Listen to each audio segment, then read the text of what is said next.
right, hey, this is Scott from Extreme Performance Training Systems here in Atlanta, Georgia.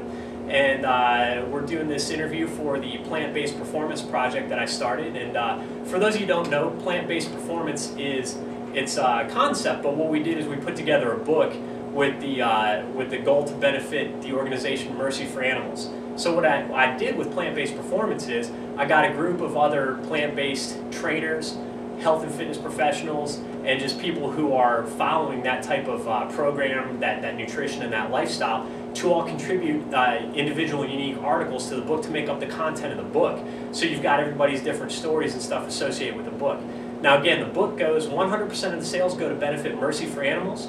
Mercy for Animals is a 501c3. Their mission is to help end cruelty and abuse of farmed animals, as well as promote compassionate food choices and policies. So again, 100% of sales of the book go to benefit Mercy for Animals. You can check it out at plantbasedperformance.org. And one of the things that we're trying to do to promote the book is talk to all the contributors and get a little bit more information about themselves and kind of what motivates them to follow a plant-based lifestyle and plant-based nutritional practices. So today we're sitting here with Stick from, a lot of you guys know him from Dead Prez, so he's been up here training today. So with whatever energy he's got left, we're going to go ahead and knock this out a little bit. So right Stick, thanks for taking the time to do this, man. Appreciate it. Appreciate you, man. And let's go ahead and just get started. Stick, why don't you tell us a little bit about yourself, your background? Well, I'm Stick, one half, as you said, of Dead Prez. I'm a musician, producer, MC, songwriter, and yeah, man, we've been doing what we do with Dead Prez for about 15, 16 years. You know, putting out music, spreading our message. Now you just got back from a tour, right? Yeah, indeed. Yeah, we just did 16 shows in 18 days throughout Europe, Germany, Austria, Switzerland, France, Holland. You know, and that was great. That was great.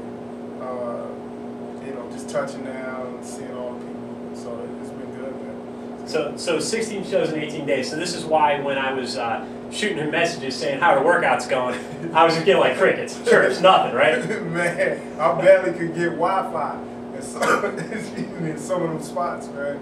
It was, but we were getting it in the hotel with our luggage. You know, doing the tricep extensions and skull crushers with the bags and calisthenics and running on treadmills when they had it. Some gyms, you know, we got it in, man. You know, Seafood Strip, give me the orders, man. I got to carry it out.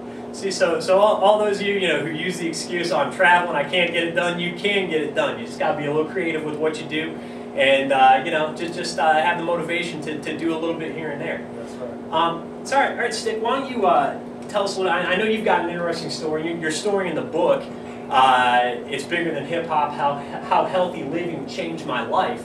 Let's talk a little bit about that, man. Why vegan? Why plant-based? Why the shift, to more of a healthy lifestyle? Tell us a little bit about that.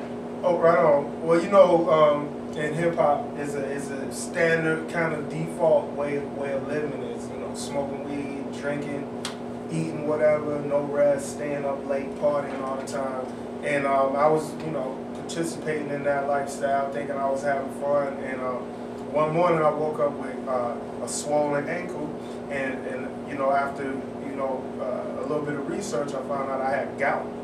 And I was only like 21, 22, and it was a crossroad for me because I was like, I'm way too young to have a condition like that, which is gout is just uric acid from all the toxins and building up in your body trying to flush it so it sends it to your joint. So I was like, I'm too young for this, man. And my wife, who was my girlfriend at the time, she said, we can heal this, and you don't need to get on the doctor's medications and get doped up and all of that. So she happened to be a vegetarian. So she was like, we're gonna try vegan. And she was a vegetarian and she wanted to go vegan, so this was an opportunity for her. And for me, I was eating burgers and whatever. So she put me on a vegan diet, man, and I totally healed naturally from certain juices, green juices, and colonics and things like that. And I was just inspired, like, wow, like food is that important. And so it just turned on a light of studying that, and I got into kung fu and just physical training since then. And everything from running to yoga and, you know, now working weightlifting with you, you know. So through all that transition there, did not only your health, but was there a reflection in your art and your music? I mean, well, why don't you tell us a little bit about the concept of Fit Hop, and you know what you've kind of created through the workout, as well as what you're working on now. Right on. Well, yeah, Fit Hop is, as I guess, a genre of music, or an approach to music that fuses my love for hip hop music and my love for fitness, and how that has transformed my life inside and out. So, you know, I realized how much the music that I listen to it's got a hard edge, but a lot of the culture in the music is promoting things that don't have longevity. You know what I mean? So I wanted something that had the same edge and the strength, but would be an affirmation for a health and fitness lifestyle. So that's, you know, what pretty much led me to produce the album, The Workout, and just, you know, do concepts that are related to martial arts and yoga and running and vegetarianism and all of the things, you know, that have been part of my lifestyle for many years now. And you know, so that, you know, that's the nature of that. I'm working on part 2 to continue that, and, you know, of course, we founded the RBG Fit Club, which is another hub that we can promote the same things in different formats through our merch, through our Million Miles March, you know, program, and drink water campaigns. With my wife started to get wells in places that don't have running water, like awesome. Malawi and things like that. So it's just the movement, awesome. the movement, literally. Awesome. So we've got the Workout 2 coming out. You're working on some new music. Now, I know that's good. I got to plug our friends, Steven and Maya, and all the girls at the Ice Chamber, because all they do is listen to the workout. And last time Steven contacted me, he said, man, we love the workout, but we're getting bored, man. We need something new. So you got something new coming, guys. You got something new. I hear that everywhere, man. I'm working on it, man. If I can get out to the gym and get in the studio a little bit. Awesome, awesome. So, okay, so I want to make sure we get to this, because I think this is an important question, and I think it goes along with some of the stuff you just talked about. But our buddy down in Texas, Big Mike, Bonebreaker Barbell, he, you know, he's the one that turned me onto you and your music and got you involved with the book and stuff. So thanks, Mike. We appreciate that. Yeah. And he wants to know, how can fitness and training benefit people with prior substance abuse problems? Good question, bro. Well, you know, from my experience, you know, in the community I grew up with, you know, substance abuse was a big deal. You know, and I think there's a power. First, there's a power in addictive personalities, right? You know, we know the negatives, but there's a power in the ability to commit to something, the ability to consistently do something, you know, to risk your health and your life. There's a power in that, you know, there's a courage in that. And I think instead of looking at it as a negative, the way to transform it is to say, hey man, you know, you endured this, you know what I mean? You consistently did that, and you know, you see the results over time. Well, fitness is something that can be applied. You can apply that to your fitness, to your health, and because the same chemical things that go on in your brain that give you that high, that give you that reward, you know, for the activity, you can get it through training. You know what I mean? And you know, many different groups use fitness as a kind of like an alternative. You know, I think you have to. Some of the experts have said you have to replace a habit, a bad habit, with a good habit, but that serves the same purpose, fills the same void, so to speak. So I think that's the first thing, is realizing that your habit is not bad. It's just what you apply the habit. You know, how do you use it? And then secondly, the things we eat, things we consume, including the music, you have to shift the message. You know, if you around an environment that's constantly telling you to sip syrup you know, get drunk and get wasted, and life is all about the party and throwing it away, you know, it's gonna be hard to like cultivate a new, you know, lifestyle. So you have to find music and entertainment and things that, you know, keep the strength up, but, you know, lessen that message. And sometimes you have to even your favorite songs, you get the instrumental. You know what I mean? YouTube the instrumental, that Young Jeezy, you know, it'll get you through the workout, but you might not want to hear dope selling, you know, for an hour every day. Sure. So, you know. Yeah, I mean, there's definitely a, you know, component to the exterior influence and stuff like that. Yeah. But let's talk, you know, internally. Mm. You know, I mean, the decision to change, you know, it's got to come from you. You know, you've got to take control. You've got to, you know, make that decision. You know, how important, you know, is that to realize that you're the one that's in control. You make the, and even not just with substance, but with food. Mm-hmm. You know, with what Right. you eat, with what you drink, with Right. what you do with your time and stuff like that. You make, you know, everybody's got the same 24 hours in a day, and you make the decision Yeah. to do what you're going to do. Right. You know, you know, do you have any tips or any strategies for kind of getting in tune with yourself and realizing that you're the one that makes the decisions, you're the one who's in the power of that type of stuff? Yes, sir. Yeah, I guess it comes down to your values, you know, and a lot of us, you know, we are at a deficit of just our self-confidence, self-esteem, because of all kinds of shit in life, you know, that happens. And once you start putting substances in your body, you kind of numb yourself, and there's not a clarity that allows you to see that. So for me, meditation is probably the best thing I could suggest, because no matter what you're doing, if you take time for that stillness, it gives you a chance to see in a clearer lens. And I believe that how we're made, if you have that moment of clarity, it will influence your decisions. Now, how does that, you know, because and I love, you know, when we train, because we talk about stuff like this all the time. You know, you and I are very much on the same page with a lot of this stuff. And I remember a while back, you know, we were training and we were talking, because you're the runner.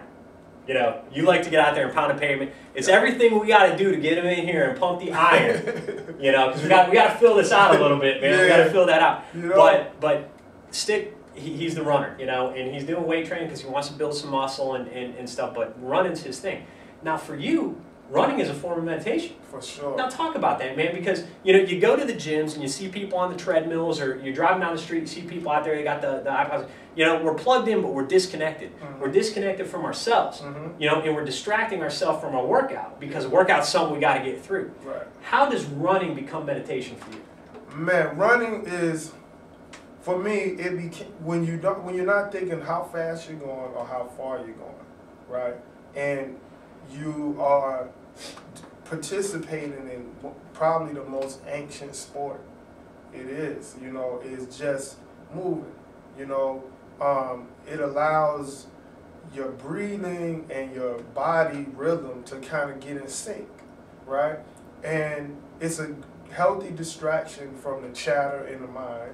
And then you find your whole self just, it's hard to even put it in words, but you're not tired, you're not stressing something, you know what I mean? You're just in that space, and it fulfills its own, it's its own reward, you know. Once I discovered that about running,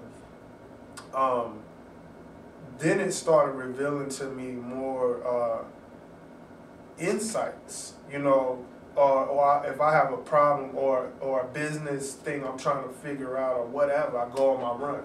And I, you know, and when I'm like coming back the last couple miles stretch or whatever, something will say, yellow and black is the color. You know, just insight. It basically clears all the stuff on the front of your mind, so that the important things in the back of your mind can rise to the top. You know, it knows what you need. You know what you need, but you know, the TV and the this and that, and you know, it gets in the way. So running is like a clearing of that. Yeah. You know? So this is about you know, in meditation is about an awareness. Mm. It's about tuning into the present. You know, and it's not about being distracted. It's about being 100% present with what you're doing. So when you're out there running, It's being there and being aware of every step and every breath that you take and every movement and everything around you, and just being aware of everything.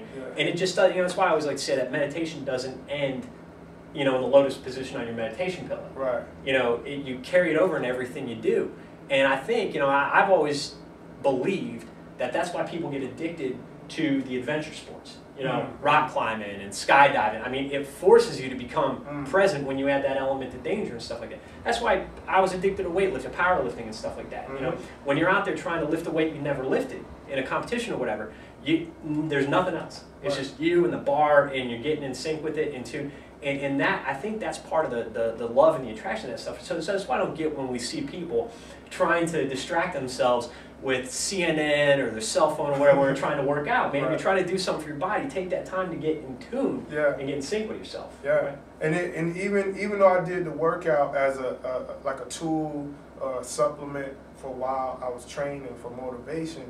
There's plenty of times that I don't want to hear nothing. You know, I just want to be in the space. You know, they say in music, the space between the notes is just as important. You know, you couldn't have the melody without the space. So same with anything else. And we're not saying that there's anything wrong with listening to music while you work out or whatever. I mean, sometimes, you know, that allows people to focus, or maybe there's and in the workout, you know, the lyrics are incredibly positive. There's a lot of gems in those songs and stuff, dealing with everything from training to addictions to healthy living to nutrition. There's just the lyrics are just great. So we're psyched for a workout too.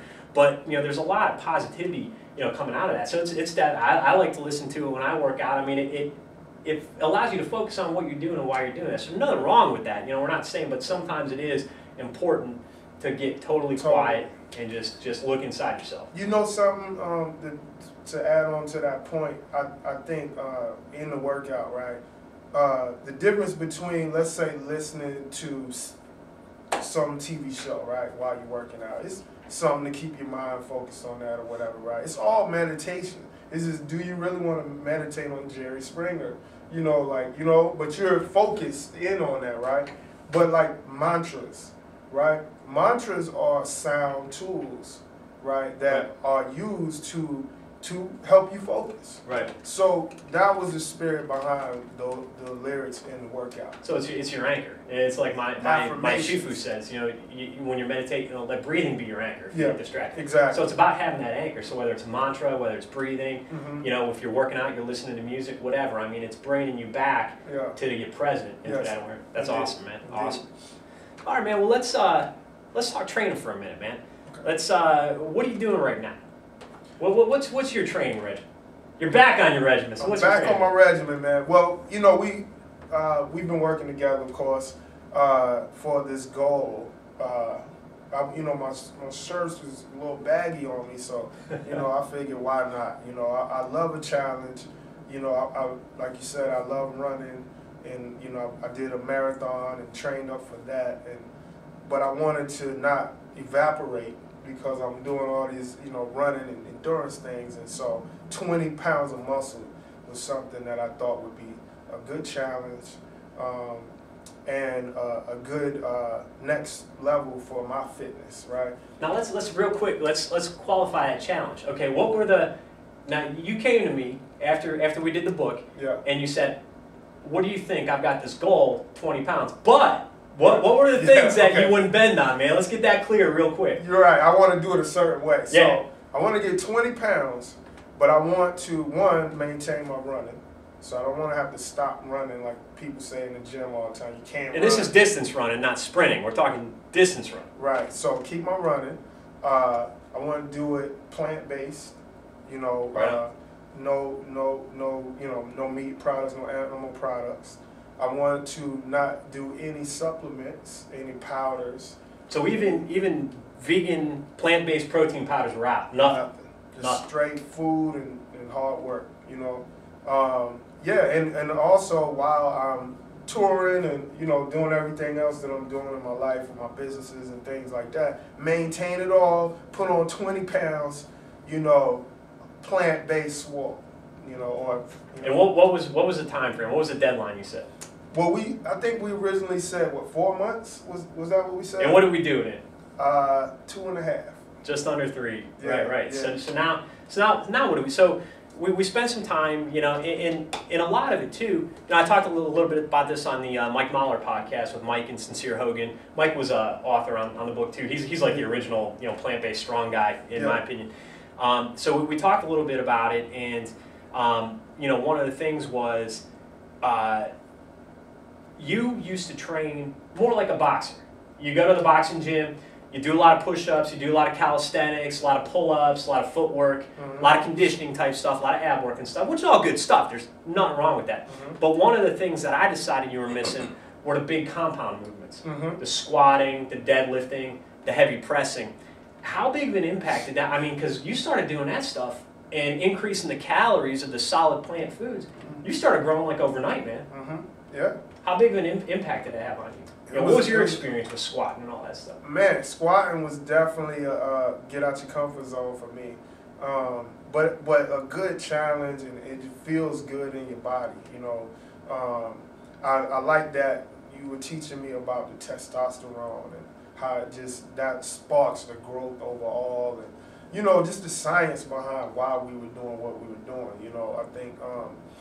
You know, every time I get on the scale, it'd be 2 more pounds. Yeah. That kept me motivated, and we got it done. You know. Oh, and another thing I forgot to mention, the conditions is also I'm gluten free. Right. So I couldn't have a whole pan of seitan every day and a whole bunch of stuff like that. So, and I don't do any nuts. Yeah, every day it was something different, man. I mean, it was like, you gotta be kidding me, man. Are you testing my willpower or your willpower, man? Word, just peanuts though. I've been doing a lot of peanut butter, but yeah. So all those conditions and all of the you know, the gym experts. You know, everybody's an expert at the gym. You know, everything they would say, oh, well, if you're not gonna eat no meat, you got to eat all the nuts. If you're not, you know, you got to eat a gang of pasta and pastries and this, you know, every single thing that people said I would need to do it, you know, we threw that out the window. And I mean, you know, it's not impossible because, you know, when you look at people like, you know, one of the authors in the book, Danny Dalton, who's a big inspiration of mine, he's a raw vegan bodybuilder, so this guy's eating 100% raw all the time. Fruits, vegetables, nuts, seeds. Yeah. The guy's got no problem building muscle, getting lean. Right. You know, it's about the dedication, sticking to the program, making sure you're getting the calories in and the food in and the high quality stuff. And you proved that you could do it. Yeah, man. You know, and tell us about because this made a huge impact on everybody following you on Facebook. Tell us about the 1,000+ calorie meals and stuff like that, man. Tell us about the shakes. Tell us about that you're making up. Tell us about the food that his wife Afia is actually the mastermind in the kitchen and keeping him square away. Tell us about that. Yeah, well, yeah, Afia is the mastermind, like you said. She's a holistic nutritionist by trade, and so when I had this idea, you know, she's like, okay, bet, you know, I'll hold down the nutrition part, and you do your part at the gym, we'll get it done. And so she does all this research on how much nutrients is in this and that and that. And so we came up with a lot of recipes to help me get it in with all my conditions and restrictions. And so one is this 1,000-calorie shake, because I'll be moving. And yeah, man, and it's totally just, there's no protein powders or nothing like that. It's peanut butter and a gang of fruit and pumpkin seeds and hemp seeds and hemp milk, you know what I mean? And, you know, a little bit of agave, and you know what I mean? And just calories, man. Calories, man. You'd be surprised, it adds up. Now was it hard because you ate fairly light prior to that? Yeah. So, I mean, it didn't seem to me like you were having that big of an issue, but was it hard to add in that extra food, or was it just kind of like as you were starting to train and your body required it was easier to get it in? Was there an adjustment period, or was it pretty easy? Or? Yeah, man. The intensity of the training kind of made that extra food like necessary and balance out. What I like about the program we've been doing too is that before, you know, again, gym experts, you gotta eat. You gotta eat, so it's like you're stuffing yourself every time, every meal, and it's not really sustainable.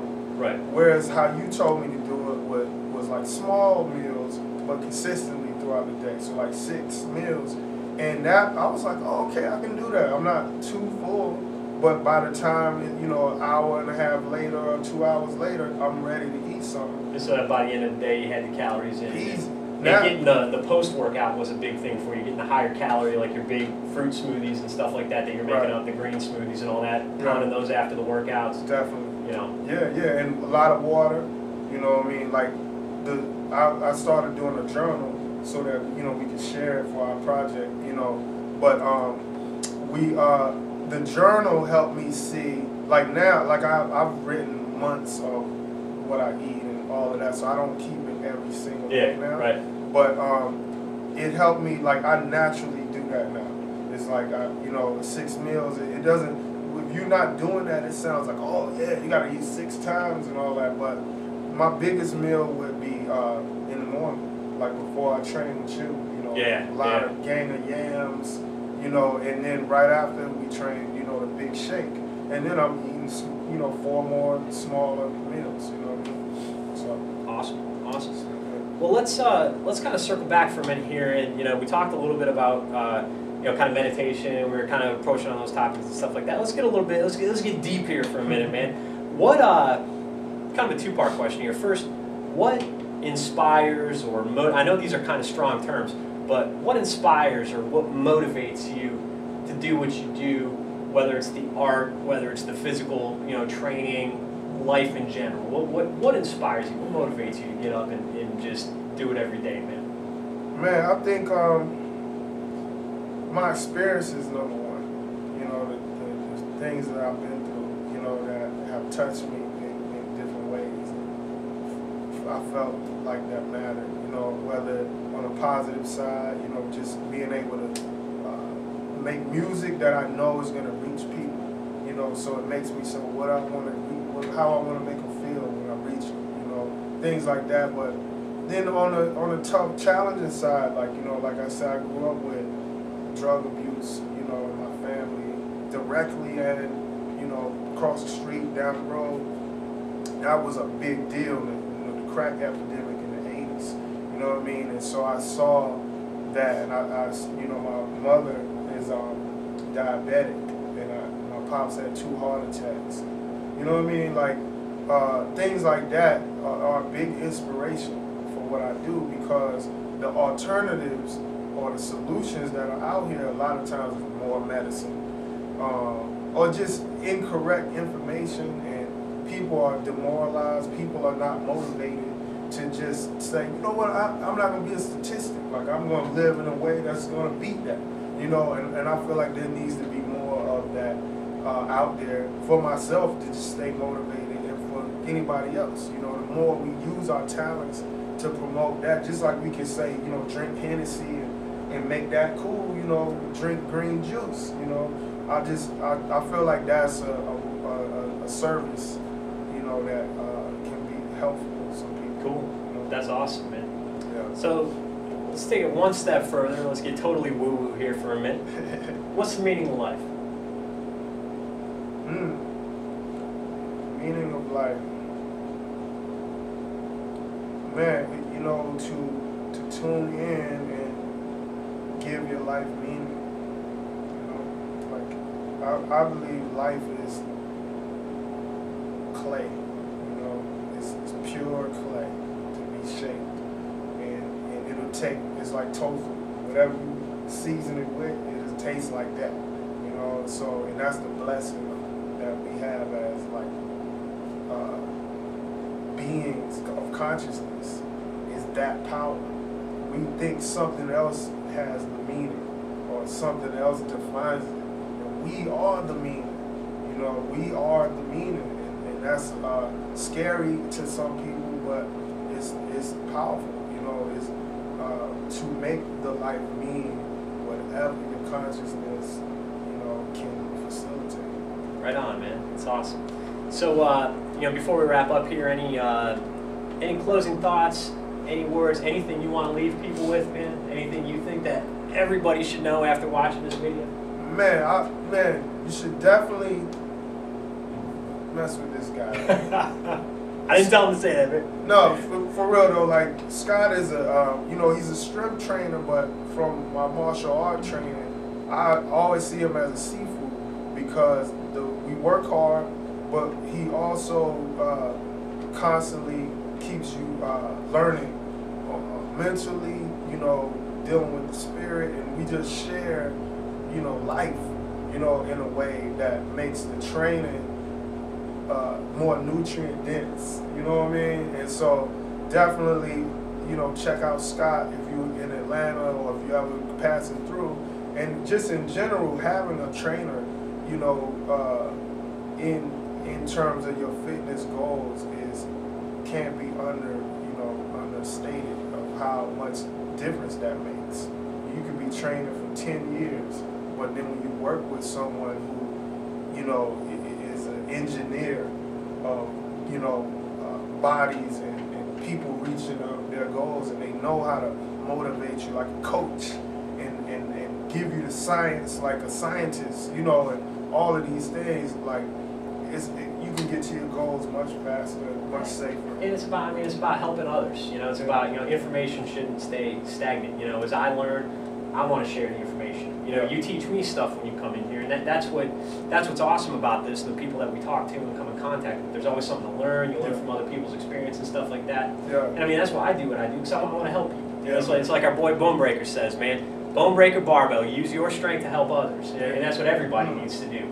You do it through your music. You do it through your art. I do it through the gym and the iron and the meditation and stuff. And it brings so many different flavors all together for such an awesome experience. Yeah, that's cool, man. That's cool. Yeah, man. So how can people, if people want to learn more about you, of course you got to buy the album, go get the workout, download it off iTunes, right? Yep. Get it off iTunes. Yeah. Go buy it. Check it out. It's awesome.